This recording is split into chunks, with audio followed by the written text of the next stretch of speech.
কেমন এমন কাজ করছেন যে বাংলাদেশের মানুষ কিছুই জানে না। প্যাসেজ দেবেন, করিডোর দেবেন, সেই করিডোর দেবেন, কারো স্বাভাবিক করছেন না, কোন রাজনৈতিক দলের সঙ্গে কথা বলছেন না। আপনি একটা করিডোর দিয়ে দিচ্ছেন আরাকানে, যে আরাকান আর্মি কোন গভর্নমেন্টই নেই, কোন এন্টিটি নেই।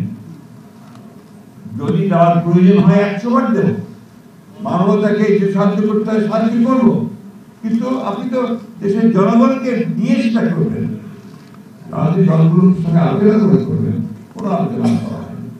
এবং এখন দেখা যাচ্ছে তাদের যে দায়িত্বপ্রাপ্ত যিনি আছেন তিনি অনেক কথা বলছেন। তার মধ্যে একটা কথা গতকাল বলেছেন যে যেই ছাড় কিসের পাশে, বর্ডারের পাশে, তার সঙ্গে আমাদের আলোচনা করতে হবে। তার সঙ্গে আলোচনা করতে পারেন, আর দেশের মানুষের জনগণের সঙ্গে আলোচনা করতে পারেন না। আলোচনাটা করেন।